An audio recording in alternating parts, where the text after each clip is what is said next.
bismillaahi raxmaani raxiim daawadayaal ku soo dhawaada baastiniis haddaad nagu cusub tahay like share iyo subscribe fikradaadana commentiga hoose nagula wadaag shirkadda SpaceX ayaa cirka u dirtay isniinta galinkii dambe 60 satarlayd oo isku mar ah iyada oo isticmaalaysay duuliyaha dayaxa gacmeedka ee Falcon 9 kaasi oo shirkaddu waxay u adeegsatay inay dayaxa gacmeedyada satarlaydka cirka u dirto horay waxa shirkadda hawada u gelisay in ka badan 140 dayaxa gacmeed oo kamid ah satarlaydka isla markaasna ay doonaysay in ay shirkaddu noqoto tan ugu weyn adduunka ee bixisa internet ku salaysan dayaxa gacmeed satarlayd internet broadband tirada dayaxa gacmeed marka hawada loo diro iyaga oo la doonayo in ay wada shaqeeyaan waxaa loo yaqaanaa satellite constellation hadda shirkadda Starlink ee SpaceX waxa ay hawada gelisay in ka badan 180 satellite kuwaasi oo ay doonayso inay gaarsiiso in ka badan 12,000 oo satellite muddada dhow SpaceX waxa la aasaasay sanadkii 2002 Elon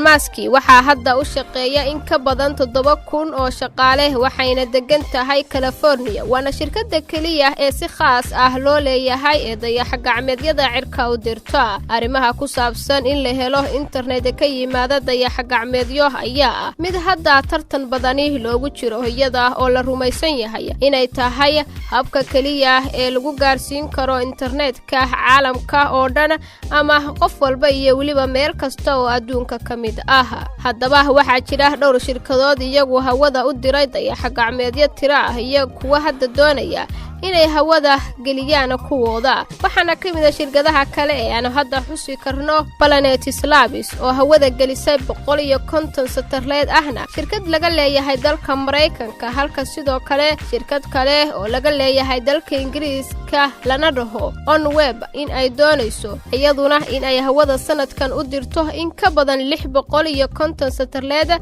si ay u bixiso satellite internet broadband sidoo kale shirkadda Amazon ayaa doonaysa in iyaduna hawada geliso 3,000 oo satellite si ay satellite internet uga qayb qaadato shirkadda Starlink ee SpaceX ayaa sheegaysa in ay doonayso in bisha Janaayo ee 2020 dhexdeeda ay hawada u dirayso ilaa 120 satellite oo kale kuwaasi oo hawada la gelin doono 60 satellite markiiba shirkaddu waxay doonaysaa in tirada satellite-ka ee ay doonayso in ay hawada geliso ay gaari doonaan ugu badnaan in ka badan 40,000 oo dayaxa gacmeed si markaas caalamka oo dhan ay u helaan internet qoliyaha cilmiga hawada iyo waliba cirka ayaa cabasho ka muujiyay in dayaxa gacmeedyadan bini'aadanku sameeyay ay la socodka hawada iyo waliba cirka khalkhal gelinayaan iyaga oo ku eedeeyay in dayaxa gacmeedyadan macmilka ah ay aragga habeenkii cirka iyo waliba daawashadooda tashuushka abuurayaan balse SpaceX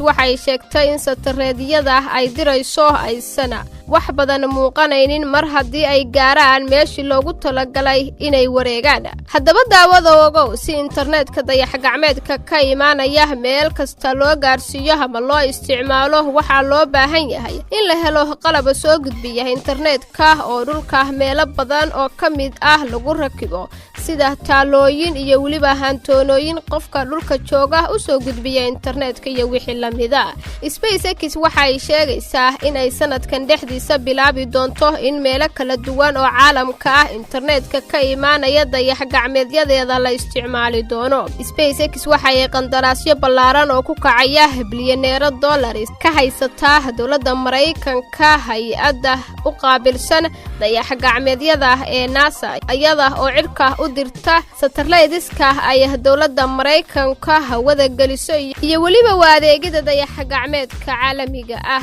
guud ahaan daawadayaal waa naga intaas barnaamij gaar ah aynu ku eegaynay shirkadda SpaceX oo 60 satellite hawada u dirtay barnaamijka xiga inta aynu ku kulmi doono nabadgelyo